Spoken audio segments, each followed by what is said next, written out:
Welcome. This is your host, Luis Guerrero, coming from the podcast room at the Makerspace at Sacramento City College. Visit us at secmakerspace.com.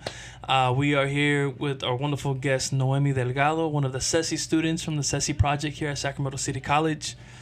For those of you who don't know about the SESI project, the acronyms are SESI for SESI, which is STEM Equity and Success Initiative. So the STEM Equity and Success Initiative seeks to increase the enrollment and success of Latino, Latina, and economically disadvantaged students in science, technology, engineering, and mathematics programs in their transition from high school to college and ultimately a degree completion, transfer, and career opportunities.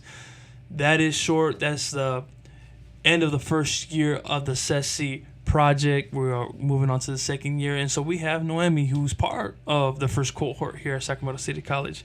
Hi, Noemi. How you doing? Hi, I'm good. And you? I'm doing fine. So let's really just start talking about, a little bit about you, who you are, where you from, where's your family from, how you doing, how you feeling. All right. Start anywhere. So my name is Noemi Delgado, as Luis just mentioned earlier. So my family and I are from Mexico, Guadalajara, Jalisco. I come from a family of 4. But my whole life, I grew up with just my mom and my brother, so a family of 3. When I was around 2 years old, about to turn 3, that's when we moved here to United States. We started off by going to Vacaville, California, which is about 45 minutes away from Sacramento, around there, 30 minutes. And then after that, I've been living in Sacramento for about... I would say 13 years, around there. So basically my whole life. Mm-hmm. And yeah. Okay, so settled in Cowtown. Yes. Right? And then eventually moved up to Sacramento. South Sacramento, I'm assuming? Yes, South Sacramento. So what high school did you go to? So I went to John F. Kennedy High School. Okay, cool. That's the only school I went to. I didn't. Right, so you transferred, or you relocated right after middle school. Yes. Okay. And so talking about going back a little bit to kind of like your history, you are from the state of Jalisco? Yes. What city? I don't know. You don't know? I just guessed. You just guessed? Yeah, I just not from Guadalajara, Jalisco. Okay, cool. And grew up 3 out of 4. 3 right? out of 4, yes. Cool. And so how was the family got bigger now. I have a niece. Okay, yeah. So how was that experience like, just kind of, relocating? I'm sure you don't remember much because I'm sure the United States is all you know in terms of your memory. So, but can you really just talk about like how, some trials, some struggles, at least growing up in Vacaville before you got to Sacramento? Like, I'm pretty sure it was kind of tough. Yeah, so when we first moved here to Vacaville, my dad was still with us, but it was a little bit weird. Like, they were separated. My mom and my dad were separated, but we were still living together, Mm-hmm. So growing up, I was still young to, know what's going on and everything. So the whole time I just didn't really think of anything. So that was that. Growing up, I didn't really think of the struggles because I'm the baby of the family. Mm-hmm. They try to hide that from you, of course, and I feel like my brother was the one that actually suffered, and not really me. They tried covering me and protecting me the most, and basically my brother was like a dad to me. Yeah. Okay. And so how old's your brother? My brother is 23 at the moment. Okay. So we're about 4 years apart. Okay. Yeah. 4 cool. or 5 years. So you're close with them? Yeah, we're close. Nice. That's awesome. So now let's talk about really your transition to Sacramento, new town, new experience, similar struggles, I'm assuming. And you went to John F. Kennedy High School in South Sacramento. Yeah. So it's in South Sac, but it's kind of over there in the... It's in the rich area, kind of. in the decent area of yeah. town, for sure. Let's talk about kind of your struggles in high school, right? You know, you already had the family and the social struggles, but now kind of just going into a new environment, no friends. Like, how was that like? Right. So, in middle school, I'm gonna start off with middle school. That's cool. Middle school, I went to Rosa Parks. That's where I met Martin, actually, which is the director of SESI. Yes. So, in middle school, I wasn't really the best student. That's when I feel like family problems were really hitting me. Yeah. And that's where I was like, school is not for me.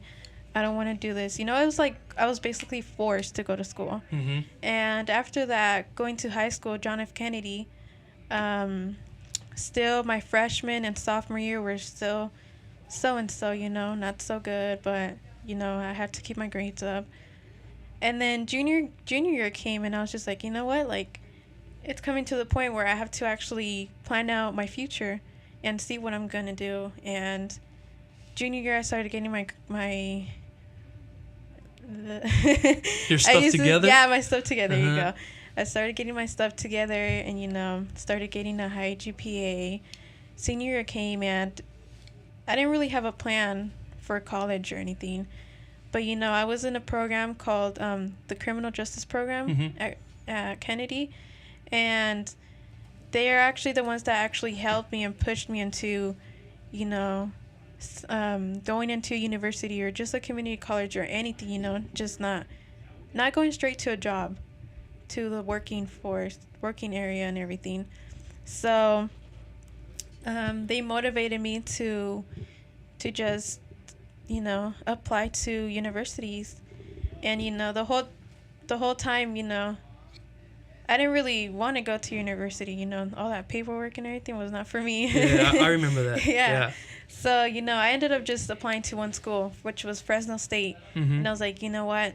That was my dream university, I was like, you know what? That's the only school I want to go to. Mm-hmm. If I get in, I get in. If I don't, I don't. Mm-hmm. I was like, if I don't, then plan B was just to go work, find a job. Mm-hmm. So I get accepted, and I'm all excited and everything. I had everything planned. Right. It got to the point where I knew what, where I was going to be staying and everything. But then it ended up coming to the point where we weren't financially ready and everything. Mm-hmm. Money was an issue, and I ended up declining Fresno State. So then a friend of mine was still connected to Martin, and she was like, hey, this was during the summer symposium around there. Yeah. So she was like, hey, why don't you come? She was like, you remember Martin from middle school? And I was like, Martin, who's that? So you probably knew him as Mr. Ramirez. Yeah, Mr. Ramirez. Yeah. Yes. He was the vice president. Probably teacher, vice principal, something. Like principal, definitely an educator. Like yeah. Vice principal. Okay. I remember now. And, I didn't know he had long hair. So he looked different. But then once I seen him, I did recognize him. And then he was just like, yeah, there's this new program called SESI. And, It's funny how you said it just how he would say it. He was like, yeah. And, that's cool. Yeah. From there, I was like, you know what? I'll try it out, So let me cut you off right there. And I apologize for that. But I think it's important to highlight you declined your offer to Fresno State. Yes. Were your initial intentions were to go into the work field and work because of your financial situation, or were your initial intentions were to go to a community college? So it was a little bit confusing. So it was a little bit late to start applying to community college and everything, Mm-hmm. I mean, to me, it felt like it was late, I felt like I was just going to get the classes that I didn't need. So I was like, you know what? My plan was just to take a year off and start next year. Okay, which is this year. So you kind of plan to work then? Yes, work like a year and then come back to school. Mm-hmm. Because I just thought it was a little bit too late to start applying. Right. But then that's when I met up with Martin, and he got me into the SESI, Mm-hmm. and he got me into the courses that I actually needed to take. Right. So yeah. That's awesome. Yeah. That's awesome. Right. So, in a nutshell, or just to kind of like recap all that, like it was because you met someone in middle school as a friend who stayed in contact with this educator, and then like comes back full circle 5 years later, maybe 6 years later, whatever it may be, and you reconnect to get you into the SESI program or the project, right? So I think that's a cool like story to tell. I mean, it's the power of just kind of networking, right, and looking out for the students, and looking out for your people, man. I think it's a beautiful cycle when it comes to that full circle, and I think one day you'll be able to have that impact as well, in whatever field you go into. So I think that's cool to highlight. So now that that you are here, hold on, before I even get there, I want to say that I do have a similar story in this. I know this show is not about me, but I didn't really have any idea about going to college. All I knew is that I wanted to play football or basketball at the college level, and so college was in the back of my mind, not as a priority, but as a dream, right? Because of the athletes, the athletes, you want to go pro, you want to do all that. I eventually started to see that wasn't a reality, but I did have a lot of good mentors in my life that say, go to college, go to college, go to college. So I didn't know for what, I didn't know where, I didn't know how, and I only applied to one college, which was Sacramento State, and I got in. I don't know how I got in. I was not the best or greatest student. I do recall like my last semester I had all D's. I'm talking about like econ, English, calculus. Like I'm taking all these classes, but I got all D's. Like senioritis hit me hard. Like I didn't care. Like, but I got into Sac State, and I struggled hard. Like I didn't know how I was gonna pay for it. I didn't know anything. I just knew I was gonna live at home, and figure it all out. I think luckily I stuck around long enough. I never gave up. But yeah, like you have one dream, one college, you get in, and then I could just imagine like how devastating it was to actually realize that you can't. No, yeah. You can't attend, not because you don't want to, but you just can't. You just can't. You just can't, yeah. And I'm sure you had questions like,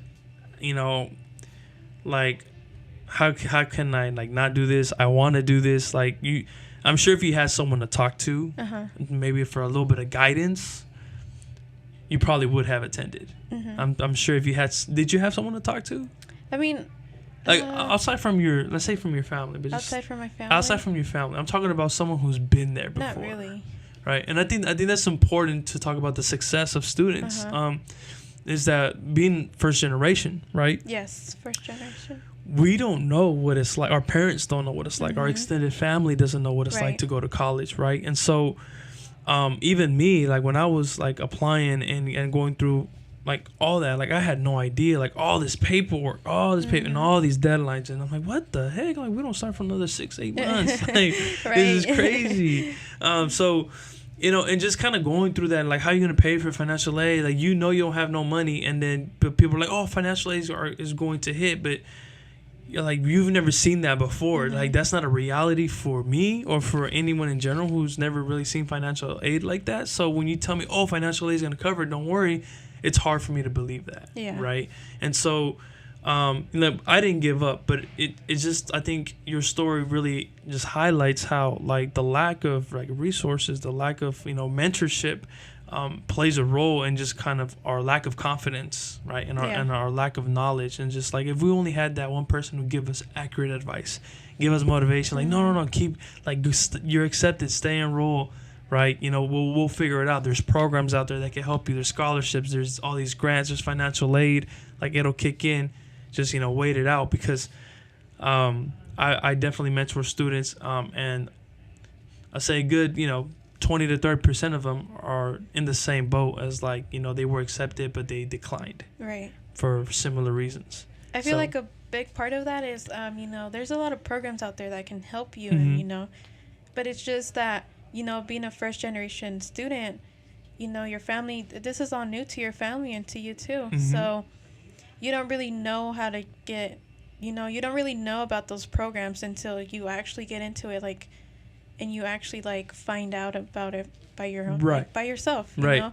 And I feel like that's what that's something that lacks, you know? Yeah. Yeah. And fortunately enough, I mean, you found out about SESI. You didn't know about SESI. I didn't. But yeah. you found out because of your friend. Like, Yeah. they were connected, right? And Right. so that's how you found out. But if you didn't have that, right, you would have never been here, right? Yeah, no, that definitely lacks in our community, right? And I think that's something that we're trying to change as a community and as a project, right? Is create a pipeline of people who go through this program, go into the STEM fields, and eventually return, right? Full circle and return and become that mentor that you never had, become that teacher that you never had, become that professional that comes and gives back and is that mentor, is that counselor, is that big brother, big sister to help guide us. But that's cool, man. I think we could definitely relate on a couple of those items. So in high school, did anyone help you? No, really. Did anybody guide you to even for the Fresno State application? Yeah, so I was, like I mentioned earlier, I was part of a criminal justice program. Yeah. And the teacher from that class was actually the one that like would motivate us to, you know, apply and try to do something in your life and not just go into the work area.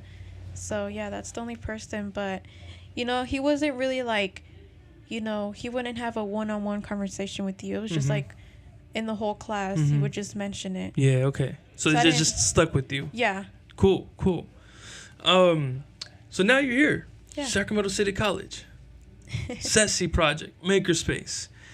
And we understand how you got here. So did you have your major selected before you got here? Did you have an idea? So I had a different major, actually. What was that?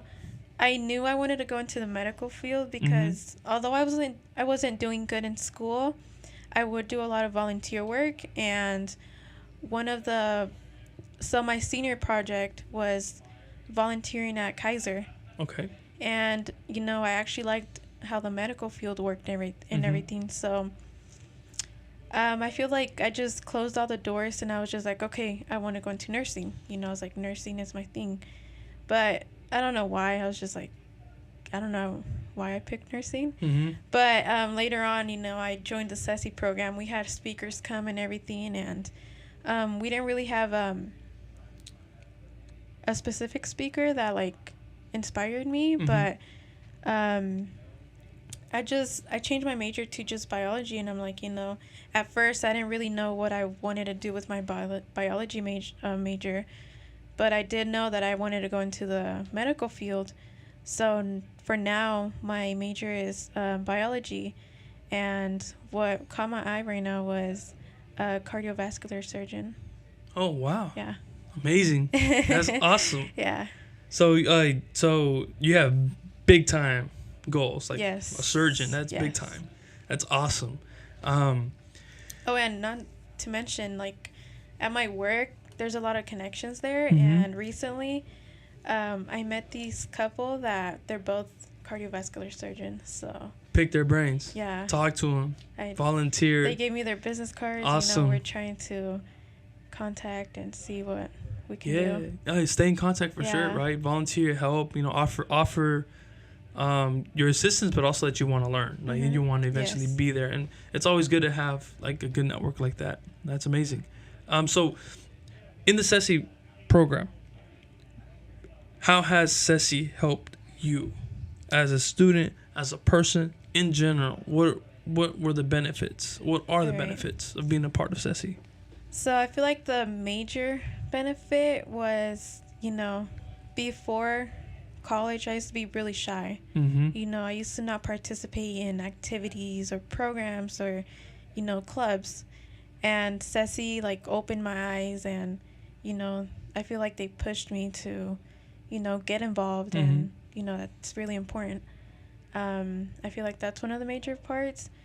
Also, you know, transferring from high school to college, you know, it's way different. It's super different. And what they really helped me with was, you know, getting my classes together, you know, all the programs like EOPS that will help you. I feel like they really helped us during summer going through all that. So that way when we start school, we won't actually be lost and everything. Another thing I really liked was the first semester at the SESI program. It's all cohort classes. Mm-hmm. So, it's not like you walk into a class and you don't know your professor and you don't know the students around you, We had a 1-week summer symposium where we actually got to know our professors and we got to know everyone else in the SESI program, and I really liked that. Yeah. That's part of it, right? It's part of being, having success, especially in the STEM field, and as a first generation low income college student, right, is having that support, having like a second family, right? And that's the cohort. The cohort is to have each other, to support each other, to help each other, and to bond, right? To build friendships, relationships, and really just allow yourself to feel comfortable, right? And feel at home while you're not really at home. Yeah. Right. And I it's think like a second family. Yeah, exactly. Yeah. Right. And I think SESI does a great job of including everyone and making everybody feel welcome, and also getting everyone to, like love each other, and not just the students but the mentors, right? And then the professors, like everyone's involved. It's not just like everything's on their own. The counselors and mentors, everyone, myself, we're all working with each other to making sure everyone feels welcome and appreciated and feel like a second family. That's awesome. Yeah. That's just really cool. The makerspace, what do you think about the makerspace? So the makerspace is something new, something I thought I would never be doing or like get involved in.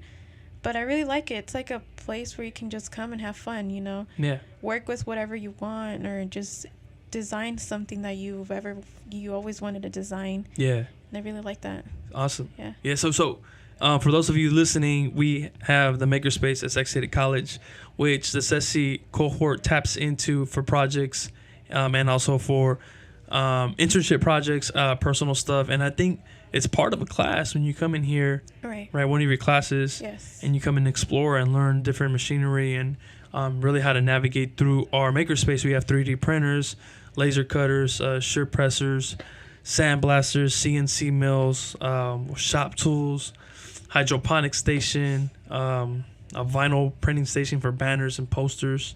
This podcast room, it's great. We have a programming, like our little Arduino's electronics station, soldering cables, you name it. Anything you have, any ideas, any repairs, bring it by the makerspace, and then just enjoy yourself, have a good time, ask questions. We have professionals in here from different fields. We got mentors in here from different fields, and we're glad to help and figure things out together, because that's how we work. And also yes, the makerspace offered like some of the SESI students an internship, and that's what I'm working on right now. Can you talk about what you're working on? Yeah, so since my major is biology, they thought that it would be cool to connect me with the biology department here at Sac City, and that's what I'm doing. So me and another SESI student, we're working on building a better banner for the biology department. Nice. Yeah. Awesome. So that's what we're doing. That's cool. Yeah. It's good you're learning, right? Yeah, as long as you're learning, yes. it's awesome. So I think the last thing we want you to leave our audience is last words, right? Like any words of encouragement, motivation for the next cohort students, anybody think going through some tough times, don't know if school's for them, just give me some final words for them. Yeah, so if you're like struggling, just never give up, and just think about your future and think about how you can make a difference in your family, just make a difference. Yeah. Also for the upcoming students coming up, don't be a follower, be a leader. Be a leader. That's what you've learned. What I like. That's what I like. Yeah. So just follow your heart and follow what you feel like what's right for you. If you don't really think school is for you, just try it out. You never know what you'll do. There's a lot of things, a lot of classes that you can take here at college, and they can make a difference in your life. Yeah. Awesome. Thank you for that. Yeah, and last words from Luis, myself. If you're going through a tough time, school's not for you. You don't think you don't have any motivation. You don't know what you want to do. Check us out, SESI at Sacramento City College. You just Google SESI, SESI, Sac City College. It'll take you to the page. It'll take you how to get started, how to enroll, be a part of this program, be a part of the cohort. You'll definitely love it. You won't have any regrets.